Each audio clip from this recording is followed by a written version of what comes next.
again, everybody. I'm just going to share my screen so that you can see the presentation. But before I do that, I'll introduce the members of the panel while you can actually see them on screen, because they may well disappear once my presentation comes up. So we have 3 members of the panel actually from our SVL practice, and they are Richard Abdy, my colleague Richard. You want to give everybody a wee wave, Richard? Hi, everyone. And we also have Chris Ward. Hi, Chris. And we have Indy Kerr from SVL as well. And from our customer base, they've kindly agreed to come along today. We have Wayne from Yorkshire Ambulance Service. Hi, everyone.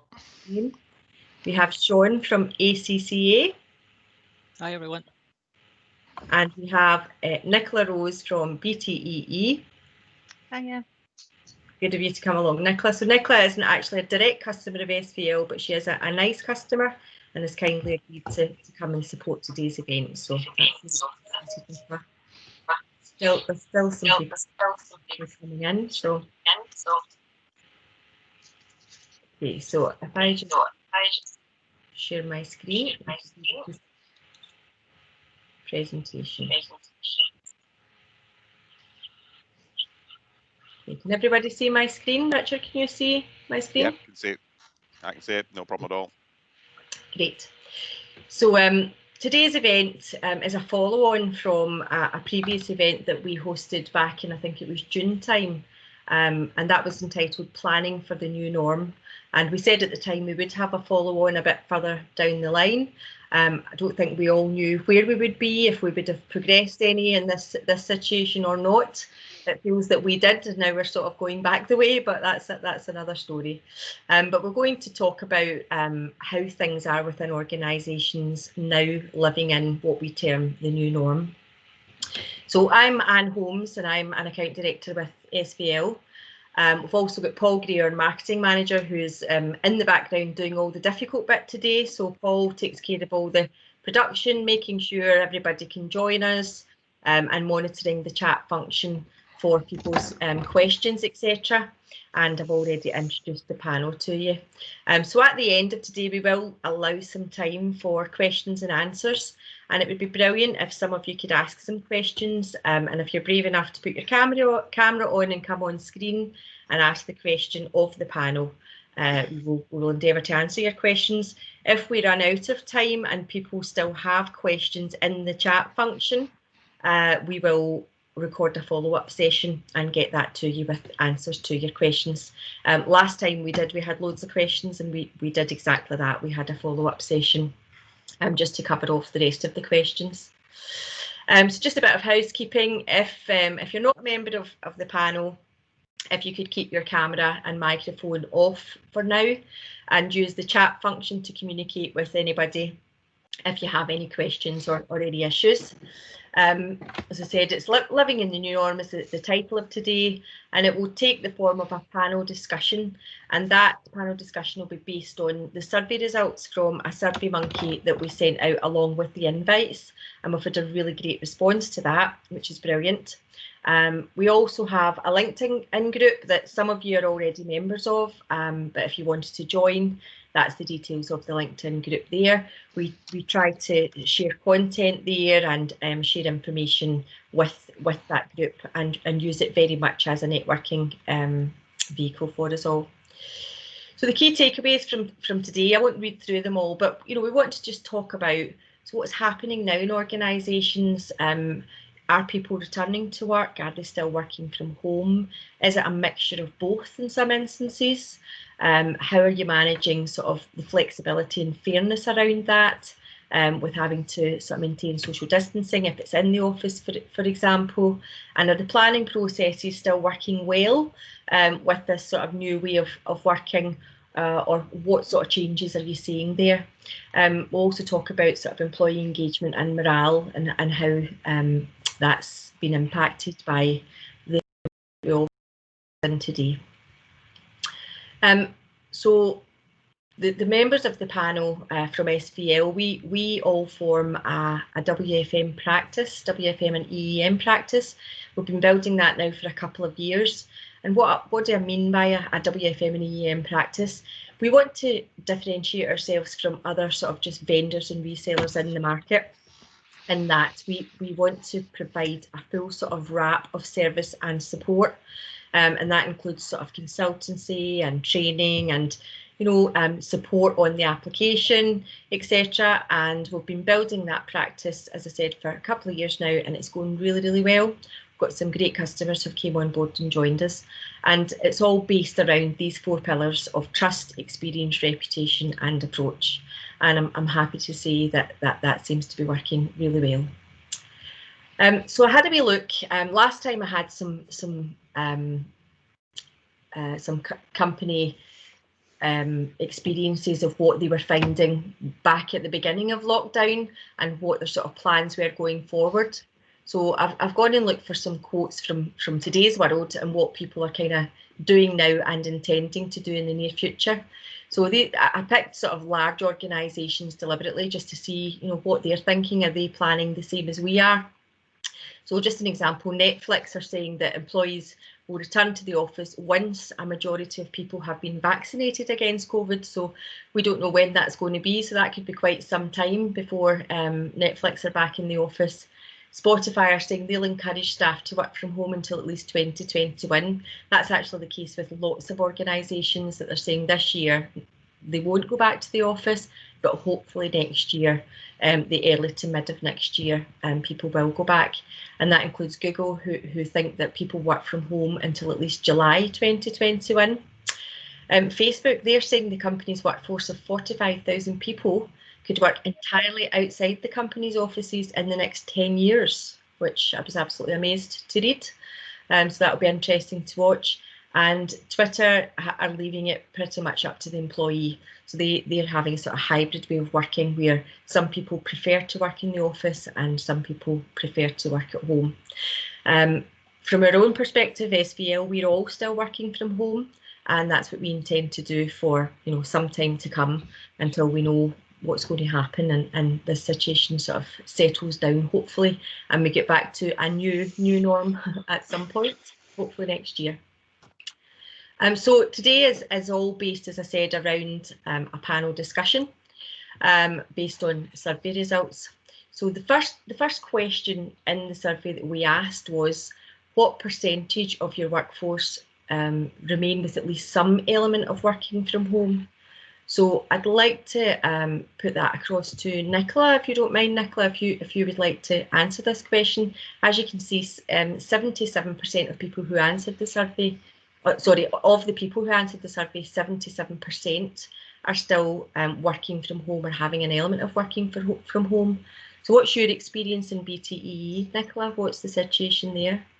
We're probably about 57% of our workforce is still working from home, and it hasn't really changed from initially when COVID kind of struck. It was a mass exodus of kind of getting everyone home who had the right setup, so they had kind of the right room, the right technology. Then we got them home, and then gradually some people have come back to the office. They've discovered it's kind of not for them. People who probably are vulnerable in some way, shape or form, which you wouldn't have previously classed as being vulnerable. So people who are living at home and are a little bit more isolated. So they've came back into the office. But in terms of the actual movement from kind of pre and post COVID, there's been very little difference in that. And there's definitely an appetite to kind of continue with an element of homework in the future once we kind of get out of this. Okay, so BTE are kind of leaving it up to the individual employee pretty much then? Is it down to a personal choice? Yeah. Yeah, we've got enough people working at home who want to work at home and are happy that we've got that flexibility of being able to bring those that it's not working for them for whatever reason at the office. So obviously we've got due diligence in terms of capacity, and that is something that we have to kind of monitor quite closely, especially, at the moment it's quite a busy time for us with device launches. So things like overtime are available. We just have to make sure that we're not unnecessarily bringing people into the office that we can't accommodate safely. Yeah, sure. Okay, interesting. Thanks, Nicola. And Wayne, obviously from your perspective, it's a completely different environment being an ambulance service. So can I just ask you to comment? I'm assuming everybody's really still working from the office, or do you have some people working from home? We have a proportion of our support services working from home, so that's like the planning teams and your finance teams and your HR teams are predominantly all working from home at the moment. We do go into the office when we need to go into the office, but we are home working. That's probably making up less than 5% of our total estate. Our frontline resources are all working as they would be either in a contact centre, an emergency contact centre, or actually out on the road. So we've had to implement COVID secure premises where we've got one-way direction going in and out, ample space between actual desks, and then perspex all three sides of it so that nobody is within the actual tolerance levels, and that way we can maintain social distancing and be classed as a COVID secure environment. Okay. Interesting. So, well, as you would expect, it varies from sort of organisation to organisation, really based on the nature of your business, I suppose. I think the directive is if you can possibly work from home, but in your case, then that would be much more difficult. Okay, great. Interesting. If anybody's got any sort of questions or comments, then please, use the chat function to let us know your thoughts or to ask your questions. So I'll move on to question 2. Are you operating a hybrid home working / office working model? So for example, employees work some of their time at home and some in the office. So that's slightly different in that people are doing a bit of both, and 54% of people who responded, just over 54%, said yes, that they were operating this hybrid model. Sean, can I ask you to comment on that from ACCA, what you're doing, and if this is something that you're doing? At the moment, everyone's continuing to work from home. We've been told it would be the 11th of January at the earliest before we get back to the office. But in between that, there's been absolutely loads of discussions about actually what does the new norm look like going forward, and that hybrid home working, office working model. There's a huge appetite to the point where a lot of our health and safety and estates people are getting involved in looking at our office setup, for example, in terms of do we need as many offices? So we're a global organisation, so we're looking at this in that respect. But what is more interesting is when we were close to getting back to the office. So I don't know if anyone knows our business. So we're an accountancy examination body. So exams is our kind of main business model. Within our organisation, the structure is, exam content, creating that. IT is a big part of it because a lot of our members and students self-serve. Our call centre is actually probably one of our smallest departments. But when the call was made to come back to the office, when government guidelines said it was okay to do so, we still took the approach the call centre would go first and everyone else would come back at a later time, TBC. So I think hybrid seemed to be the call for anybody outside the call centre, but the call centre in the back office seemed to be told, for now at least, that they'll be coming back at 100% of the time.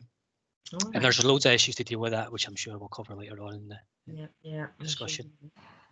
Okay, what sort of reaction have you had from? As you can imagine, from an employee engagement point of view, words like guinea pigs and everything else get used by people in the call centre. And then all of a sudden you're getting the excuses as to why they can't come back. Just the usual kind of stuff you would expect in that kind of response. Okay, and can I ask someone from our SVL team what they're hearing out there in the market? Maybe you, Chris. I know you've been talking to a lot of people. Are you hearing anything different, or is that pretty typical of what you've been hearing? Yeah, I think this hybrid model that you mentioned is kind of the thing that people are thinking about most. Now people have worked from home, and those people who enjoy working from home, it's going to be extremely difficult, as Sean's just said, to get them back in the office. And there's a danger of if you don't offer that element going forward, that people might start to look to companies who are going to offer that going forward, which means attrition is going to go up, recruitment in the future is going to be harder. So there's some elements to that needed those wider discussions, as Sean's just mentioned. But I think from the customers I've been speaking to, as we've kind of mentioned on here, that hybrid model of having some people who want to be in the office, great. Some people who want to work from home, great. And then there's people in the middle who are going to do a bit of both. Yeah. But I suppose from a planning perspective, that would be a bit more difficult then in terms of planning, especially if there's a mixture of all three of those models. I suppose it adds a layer of complexity. It does, yeah. Certainly when I'm speaking to people, obviously not out and about these days as I normally would be, but via Teams, on the whole, I'm finding that most people are really quite enjoying working from home.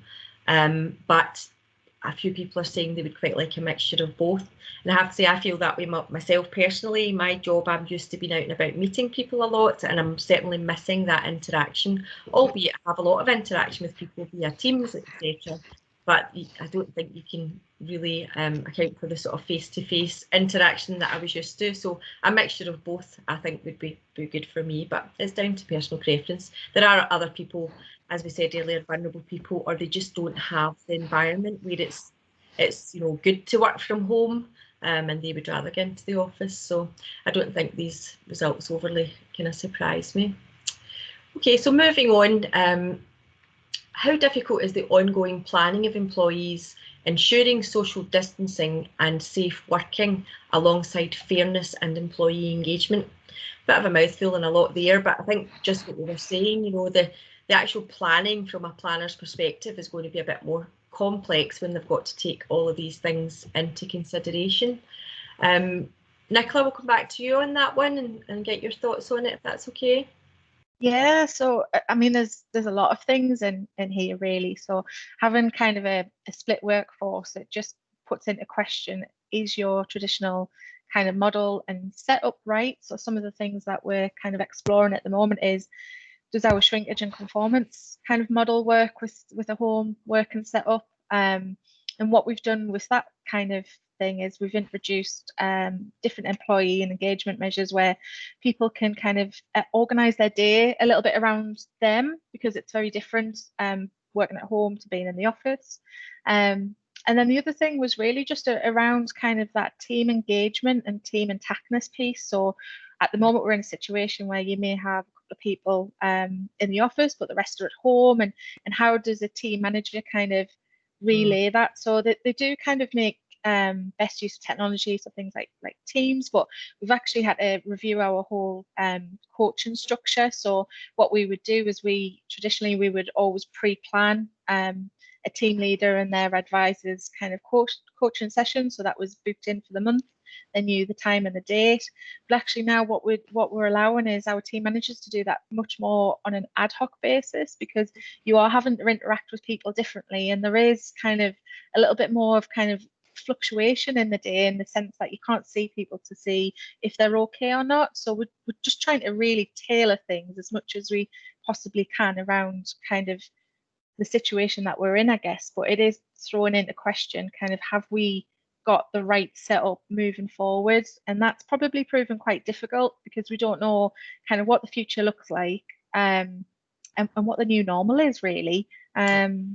So yeah, it is very difficult. In terms of kind of the social distancing piece, I think we're almost there with it at the moment, and it's probably more operationally led than something that we use our technology for. But yeah, it was certainly a challenge at first, but I think we're in the swing of it, and I'm quite happy with kind of how that's going so far. But it does kind of pose an extra question in terms of things like recruitment. Before we would be able to look at our plans and we would know how many people we could recruit, but now actually we have to kind of engage a lot more at our site level just to make sure that we do actually have the space for those people, with all of the social distance measures taken into account. And it's not as simple as just doing back-to-back shifts, because things have got to be cleaned and left for a certain period of time. So there is that added layer of complexity. I can imagine. I mean, I think in some ways you mentioned recruitment. In some ways, recruitment could be easier if you've got, if you're going to have people permanently working from home, because obviously you've got a bigger pool of people to choose from when people don't have to commute into the office. So in some ways that might be, that might help things, but the majority of people in this survey have said that they do think that it is difficult or will be difficult going forward, and you can absolutely understand with all the things you've got to take into consideration. I mean, even things like social distancing at desks is one thing, but when people are moving about the contact centre, I can imagine that's a completely different thing again. Do you ask anybody to wear masks when they're moving about? I don't know if that's a common thing. No, not at the moment. No, kind of some of the things that the measures that we've got in place is obviously there's the track and trace app. We ask people to kind of leave that in their lockers and turn that off so it doesn't give any kind of artificial readings. But at the moment, no masks. Everything's kind of one-way footfall in terms of kind of navigating your way around the contact centres. Yeah, okay. And planning things like breaks and things will be critical as well, I would imagine, to make sure that they can still social distance during breaks, which I can imagine might be difficult. Indy, I was just going to ask you, I know you speak to a lot of people on a day-to-day basis when you're sort of troubleshooting faults and things.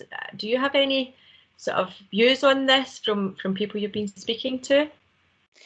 I think a lot of the sort of, most of the customers, what they're doing is a sort of like scenario planning because the government guidelines are constantly changing. So what they're doing is doing like what if scenarios, what if we can have X amount of people in the office at any one time, and almost adopting sort of like the support bubbles. So if you have a group, like a team of people that are going to work, it will be the same team on the same days that will be working shifts.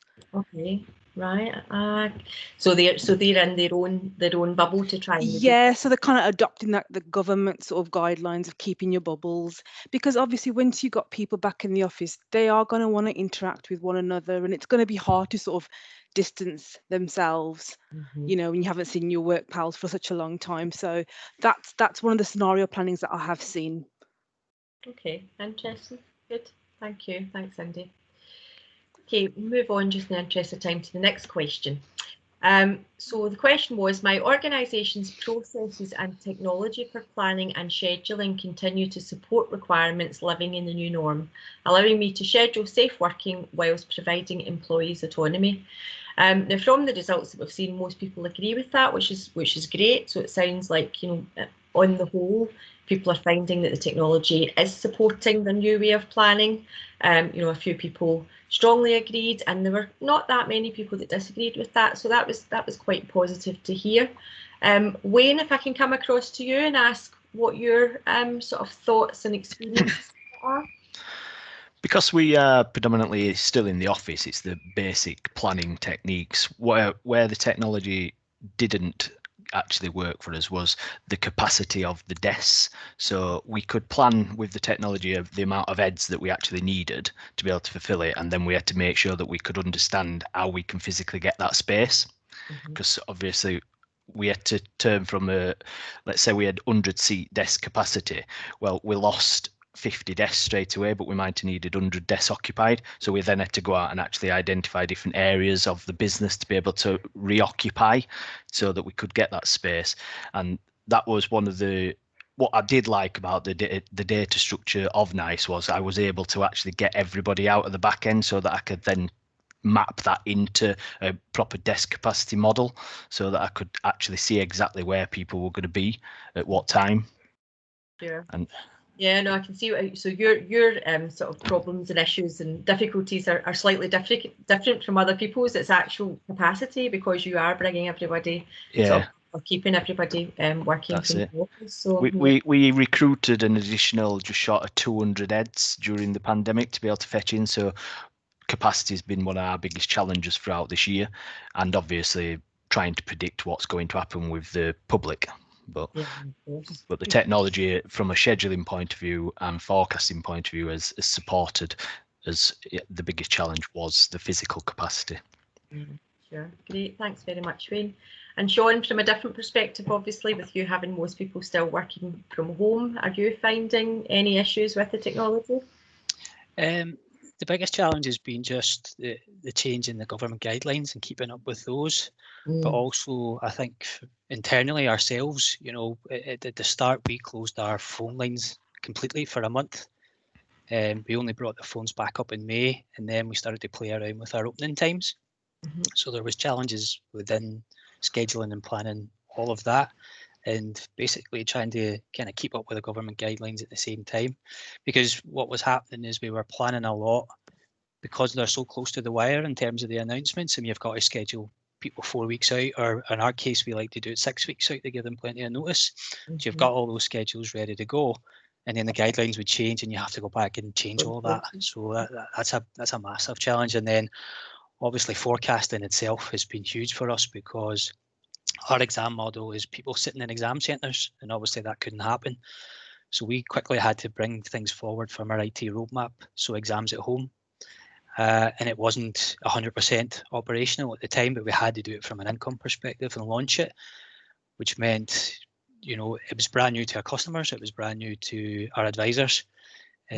Our contact levels went through the roof, but obviously our opening times were less, so emails, for example, increased by a couple of 100% in terms of what we were used to. So all of that thrown into the mix makes the planning and the scheduling a big, huge challenge. Yeah, I can imagine. You're having to do things, turn things around and change things very, very quickly, kind of on the hop, if you like. Yeah, okay. Richard, any comments from you? We haven't heard from you yet. Yeah, I mean, it's probably all been said, but I think it's reiterating that point that I think things are changing all the time. To your point, Sean, around opening hours has been a big one. So speaking to a lot of customers, I think what we get asked a lot of questions around is how do you use the technology differently? So you probably find that customers are using the technology in a way that they probably only set it up at the beginning. So they're changing opening hours, for example. It's not something that you do routinely. So people are just sort of going, how is best to do that? And then on the back of that, how's that going to impact your call profile or your channel profile, to the other point as well. So it's trying to help with techniques around how you might be able to lift special days that you've had in the past and utilize those. I think the technology that most people have got, you can do that, but some people are just not used to using it and bending it in different ways. I know myself, Indy, and Chris have had numerous conversations. Chris has created loads of documentation around how you can better identify people that are in and out the office, because I think that was a big issue that people coming up with. So I'm sure if anyone's interested, we'd be able to share some more information on that as well. Yeah, I was going to say that as well. If anybody on the event today, you know, is having some issues, then, you know, please contact us, and we will see if we can sort of help you with some of the sort of hints and tips that have been provided for our customer base already. Okay, so we'll move on to question 5. So this question is actually a 3-part slide. We asked this question in the last event, planning for the new norm. How has customer channel usage changed during lockdown? So that was obviously we were in full lockdown, and what the results of that were that voice had decreased, and face-to-face, so as you would expect, there was a significant decrease. Email and webmail had increased, as you would probably expect. Chat increased. Messaging significantly increased. I think we can all understand why. Automation and chatbots, the use of them increased, and mail stayed predominantly the same. But we also asked people to predict what they thought would happen after lockdown, and people said that they thought voice would increase, face-to-face would decrease. I don't know the reason for that. Email and webmail would increase, chat would increase, messaging would increase, automation and chatbot, they were expecting a significant increase in the use of that technology, and mail again would stay the same. So we asked people again what their findings were, what has actually happened now, and what we found is that voice has indeed increased again. So I think a lot of voice channel decreased, and certainly what I heard from some of my customers was that the technology that they had for voice did not support working from home for one reason or another. So I've seen a lot of changes in the technology people are now using for their voice channel, and that could be the reason why now there has been another increase in the voice channel.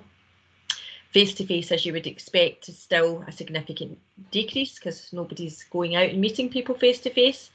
Email and webmail is still on the increase. Again, I suppose as you would expect, as is chat. I think chat's becoming a really prevalent channel of usage now, certainly from people I'm speaking to. People who had thought about chat before but hadn't actually implemented it or deployed it are now realising the sort of value of that method of contact.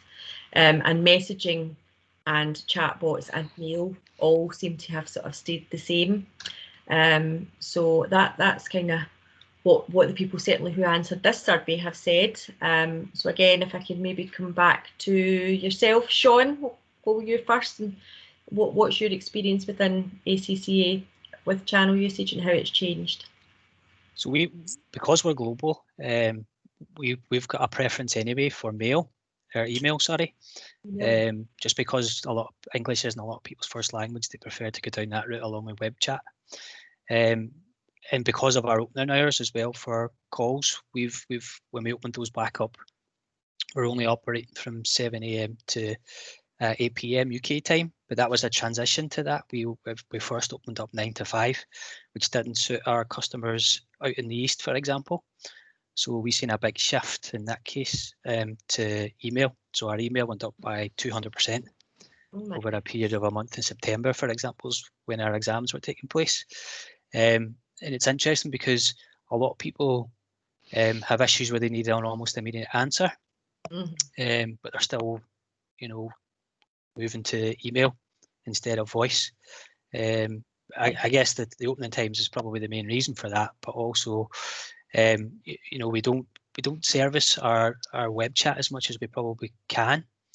And we find that the reasons for that is because, going back to, web chat and looking at that on its own, you often have to move people under another channel in to actually conclude the query or get them to do something else. So there's a lot of repeat contact in web chat. So for that reason, we don't. So I would say email's been our biggest challenge, to the point where we've had to throw hundreds and hundreds of hours of overtime in order to service that challenge to meet our performance. Okay, so you don't have a lot of traffic via voice then, Sean? Normally, it's always normally email then? Email, but it's about a 60-40 split. Okay. In favour of email anyway, even when it's busier, you can see that shift to 70-30. So that would be our biggest channel anyway, but we've seen that kind of, as I say, go up by 200% over the last couple of months. Okay, that's really interesting. Chris, can I ask you to come in here and say what your experience is of the people that you're coming across and speaking to on channel usage? Yeah, it was kind of interesting, Shaw. I think you mentioned something there, that you closed your lines because you didn't have the technology to support phone calls from home. Is that right? We had our challenges, yeah, at the beginning. Yeah, and I think that that could be something that a lot of companies have found. I've spoken to another few customers whose phone technology didn't support working from home. They had to be in an office.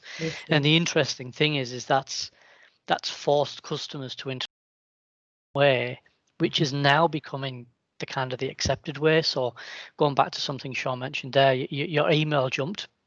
That is expected, but now customers have started to interact in that way. They kind of continue. They realize it's not as bad as they thought, or customers who typically like me like to speak to somebody over the phone is now being forced to interact in other methods, which now I've adopted as my new normal. Now, will I go back to the old way? Probably not. And I think that's what a lot of customers from these results might start to see, is because we force customers down communicating in different ways, they're now going to adopt that, and that will be the future going forward. Yeah, I've also been speaking to a lot of people about sort of the usage of voice, and as we've said, the reason that's gone down is because it just did not support home working for one reason or another. They maybe had a legacy type platform that didn't really support that type of contact. And I've seen a huge surge in people looking now to move to like cloud-based, like CCaaS platforms from your traditional, maybe sort of Avayas and Cisco's and Mitels. And a lot of people are looking at like Amazon Connect, for example, seems to be, really getting talked about a lot in the market, and people are coming and speaking to us about it. Yeah. So I think it has forced a real change in how people view the technology that they're using, and probably accelerated some of the plans that they maybe really had with a view to the future, and it's accelerated some of those plans. Yeah, I think people have realised how, nobody envisaged this ever happening. So you're right, there was never a rush to go to a VoIP or a cloud solution because nobody ever thought we'd be in the situation we are now. So to avoid this again, people are now having to we don't have a choice. We've got to move to those technologies. So should something like that happen again, we future-proofed ourselves. Yeah, absolutely. Anyone else on the panel got any views on that before I move on? I'd probably say we're probably the exception in some shape. I mean, we never changed throughout the whole period, we've never changed our opening hours. That's always remained static. But what we have seen is when customers do call us, that profile, that shape of the day's changed. So rather than being kind of post 5 p.m. when people typically finish work, we're now seeing a lot more during the day. But we've got an absolutely massive retail footprint, and obviously during kind of full lockdown, all of that closed. Yeah. And that drove a significant increase into our voice channels. And as things are starting to gradually open and things are kind of almost back to normal in terms of retail being open, we're not seeing a reduction in that. So we're still selling what we sold previous, but we don't seem to be getting the same kind of footfall in the stores, like people browsing, but we are still seeing that kind of hangover of the increased voice traffic, and that's probably a bit of the nervousness. Is it going to end, or is this kind of the new normal, so to speak? Yeah, I mean, the footfall in shops, I think people are still really nervous about going out and about and mingling and mixing, especially certain demographics in society. So you can understand why that footfall would remain a bit lower, even though the shops are open. I think people are less likely just to go out browsing now, they go out for necessities. So that sort of makes sense. But great, thanks for that, Nicola. That's really interesting. So this question was about how other metrics like quality, productivity, NPS, and any other metrics, how you would sort of describe them now compared to this time last year. And the results that have came back are what I think I kind of expected to see, if I'm completely honest with you. So from when we asked the question before, quality, although I think this is a great statistic, that quality has stayed the same. So even though a lot of people are working from home, with the challenges that can bring and the challenges they can face, the quality of interaction with customers seems to have largely stayed the same. And that's the same result as we got back in lockdown when we asked that same question. Productivity, again, has increased, which, some people might think working from home productivity might drop, but that does not seem to be the case at all from the statistics that we've managed to collect. Sickness and attrition, as probably you would expect, have both decreased. NPS has largely stayed the same, as has employee satisfaction.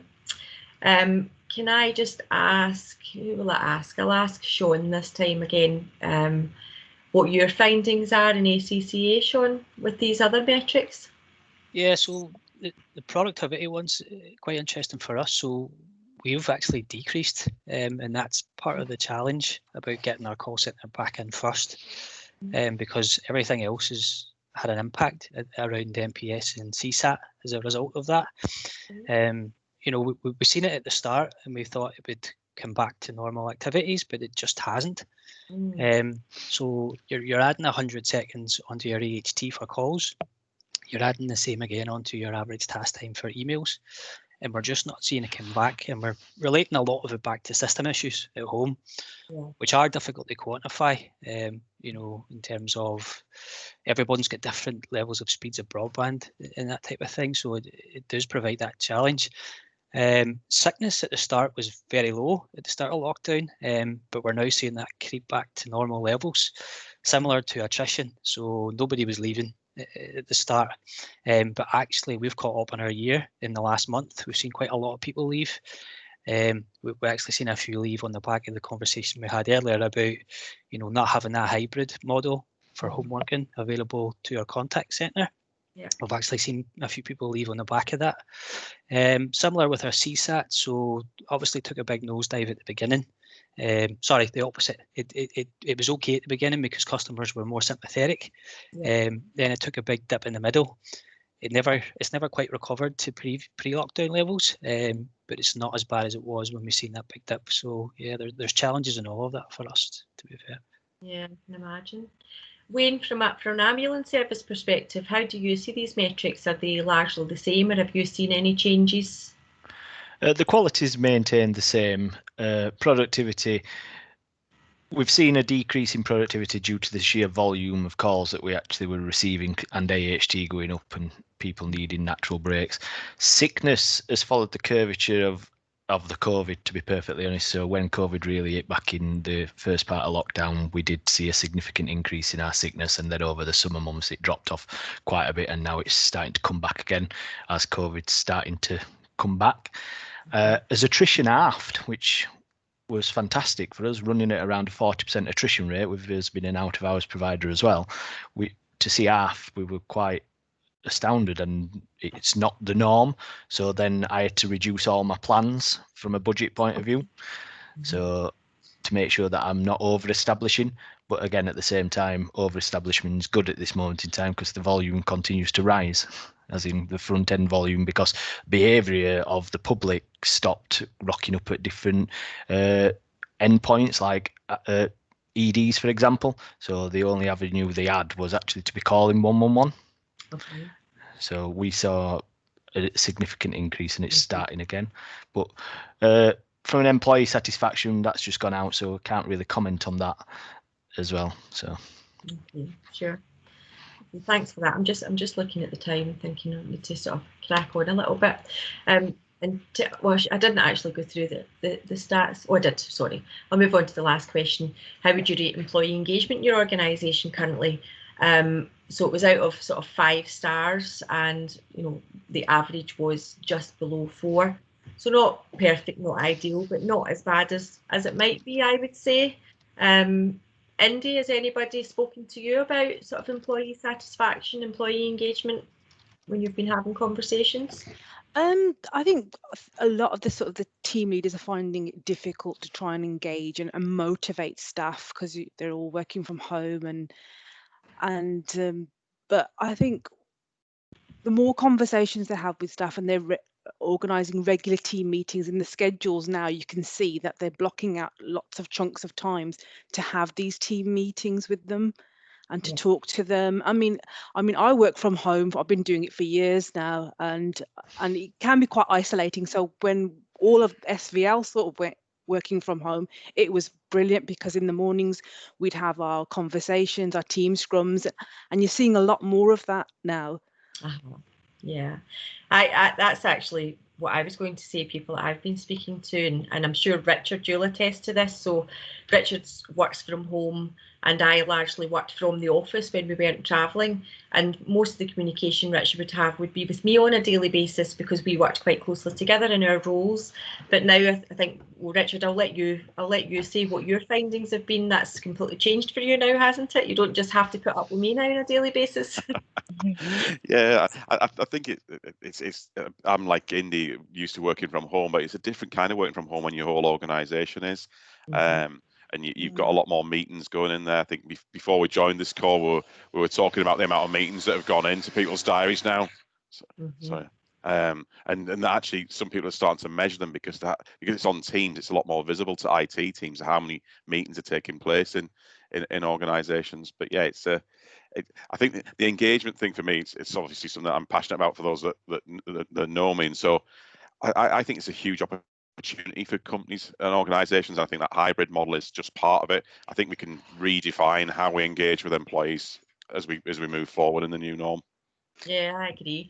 I think, people had started to move more towards giving employees a bit more autonomy, and, there was a bit more trust there in things. And I think organisations who maybe weren't doing that have been forced to, during this pandemic. They've had to trust their employees more and give them that bit of empowerment and autonomy around their own schedules and things, because working from home can be quite difficult for some people and quite isolating.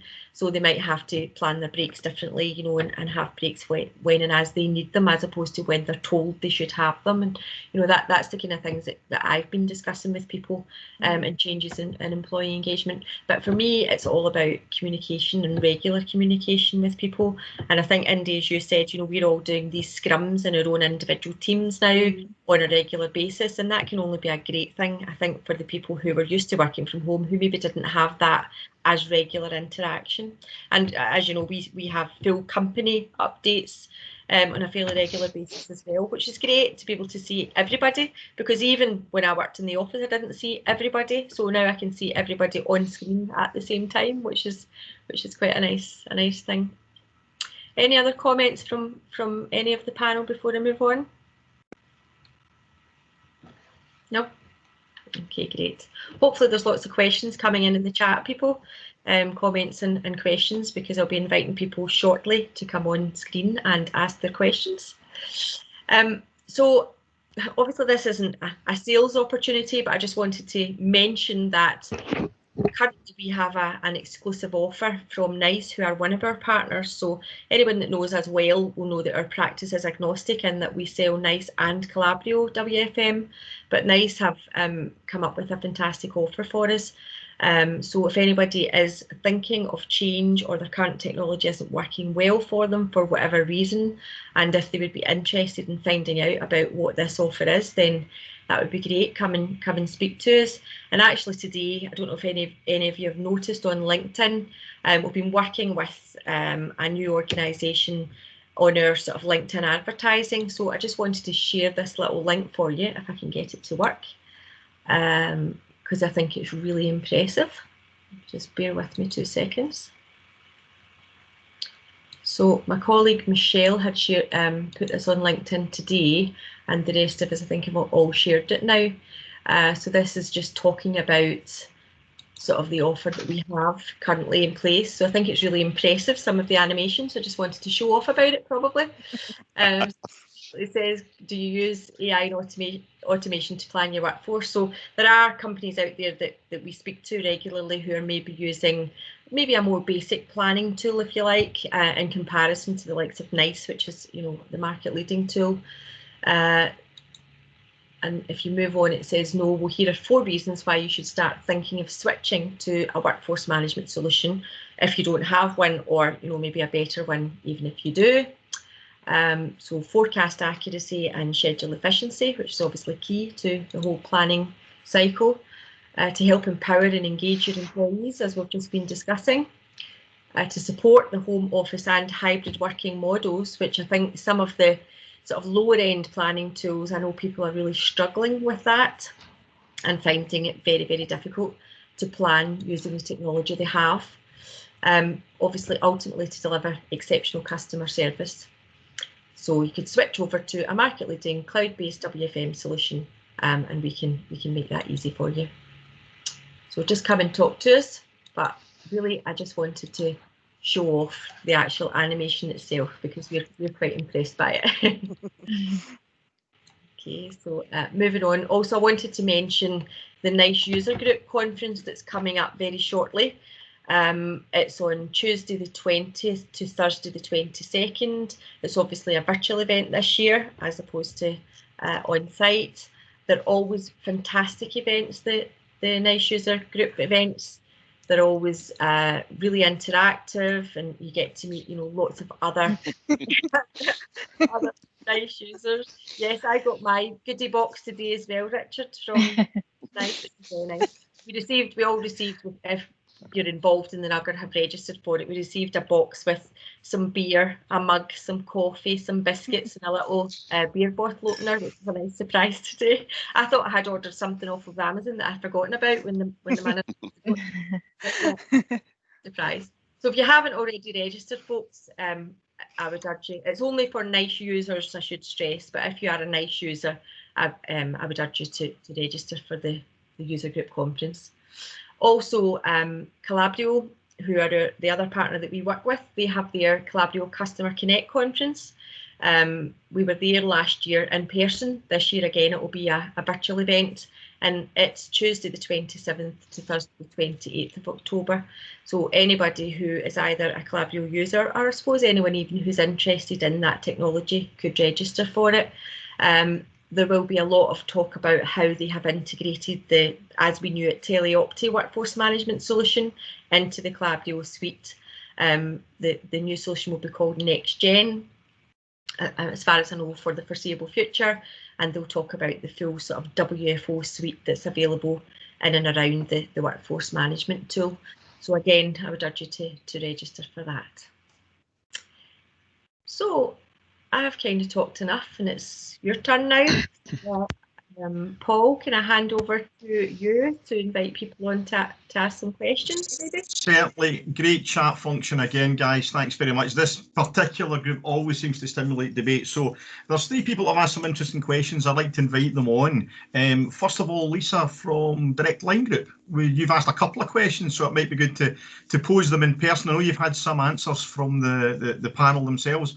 I wonder if you'd like to put your camera and your microphone on and ask them to the group. Hello, everybody. Hi, Lisa. Hi, Lisa. Hiya. Yeah, I just really wanted to know if anybody had implemented any more flex type shifts now they've got more staff working at home. It's something that we've talked about at Direct Line. Now people want a bit more of a flexible model going forward. So I just wondered if anybody had changed anything or is looking to change anything going forward now. Okay, great question.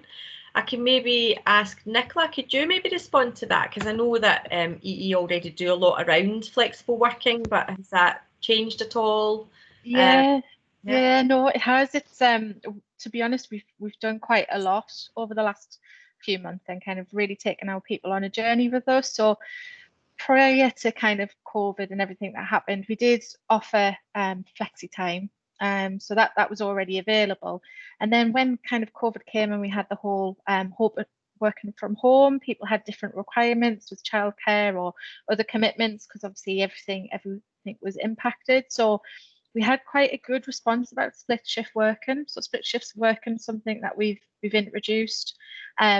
We've looked at kind of models where you can guarantee time off. So it could be, if you work now for us, for example, we'll give you a week off, a dedicated week off at another time. So a little bit like flexi, but it's more guaranteed and it's kind of further in advance. So we've got people who've kind of taken advantage of that for February half term for next year, for example, kind of at that end of the annual leave window. But it's really supported us now when we're busy. Some of the things that we are exploring and actively exploring to try and get to work is allowing people to design their own shift within certain parameters. So what's really important for us is that we still have that team intactness, so our employees are fully supported when on shift. But we have got a little bit of flexibility in that. And so what we want to do is have a shift where people can slide that a couple of hours later, or put a couple of hours kind of time off during the middle of the day, but really have that as a flexible solution that our employees can go in there and do it. But from a business perspective, because we want to open this up on scale, there's minimal risk. So we know that people are working the correct contracted hours, but also in the time of day that we need them to as well to get that model to work. So that's some of the things that we're looking at our technology to do, and it has been challenging so far, and we have got kind of some manual workarounds, but we know if we kind of roll that out on an industrial scale, it wouldn't be kind of sustainable. So it is something that our people are kind of shouting about and really, really want and really kind of receptive to it. And it seems to be the more that people are working from home, the kind of more flexibility that they crave as well. Yeah, sure. Yeah, Does that help? Yeah. Sorry. That's okay. Okay, thanks very much for that, Lisa. Can I invite Johnny from Connect Health on? Johnny had a question earlier on he might like to ask. Oh, yeah, I was just wondering, so we've recently invested a lot of time in our staff because we've just changed our operating model this week, and that's required a lot of upskill training, and it's all been done virtually, which has led to a lot of challenges. So I guess just for everybody here is, what approach are people now taking with any of that? learning and development? Are they getting a bit of a hybrid model, people in the office, people out? And also any learnings from it, because like I said, we've had to do a lot of intense training and it's taken quite a bit of time. So also any tips of how we could probably make that a bit better for our advisors as well? I could maybe pose that to yourself, Chris, being in the training arena. You've maybe got some experience of that or spoken to people about that. Yeah, it's a difficult one because learning activities online typically tend to take longer than they do as a classroom environment.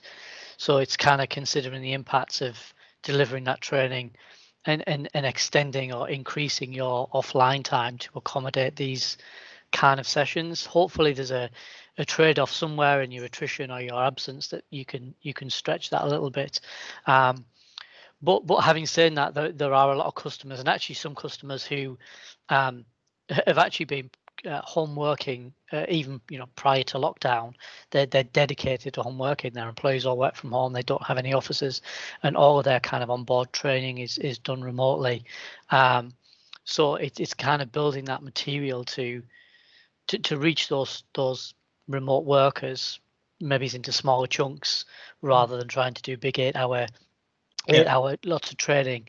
It's breaking into smaller parts, but maybe over a longer period of time to get that message across. And a lot of it is question and answer sessions. So throwing in some small tests, some kind of user understanding questionnaire. So it will take a kind of a rebuild of that whole piece, but it's definitely something that's coming through right now.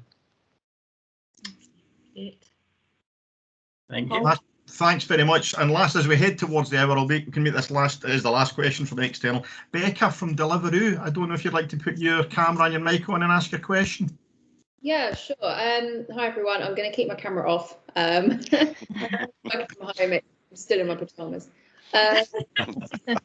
So my question is, how is everyone managing agent adherence, schedule adherence on a real-time basis? We're finding that quite a challenge globally with both of our outsourced partners at the moment. I'm sure the agents are taking advantage of the working from home situation. I know I certainly would have when I was agent, had I been in that situation. So I think it's more how is that being managed? What's the most effective way that we can manage this? Sean, do you want to take that one?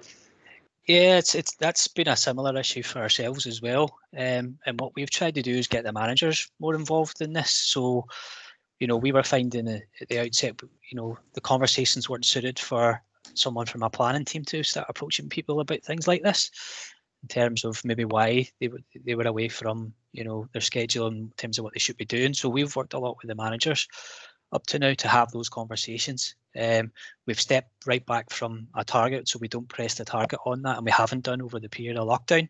So we've kind of relaxed it in that sense. For system issues, which is probably one of our biggest issues, we've tried to set up a process where, if because I do agree with Becca, people are playing it up to working from home a wee bit, in the sense that you're not there, you don't know what our system issue is, and you can't verify it. So we've just tried to do that as much as we can, in that they might have to share their screen with a manager first. So we've approached it from a support point of view, because actually what we have found is a lot of the issues with a wee bit of system knowledge or background, the manager or the coach has been able to fix it for them. And then it's through an escalation process where they then maybe raise a ticket with IT, but only once they've gone through that conversation with their manager first. So there's just a couple of wee things that we've kind of seen help. It's not fully resolved it, but it has improved it over a period of time. Yeah, I can see why that would be a challenge, though. It's it's a difficult one, isn't it? Yeah, it's maybe we need to reset our expectations. We're all working from home. Whilst we've been on this call, my door's gone twice.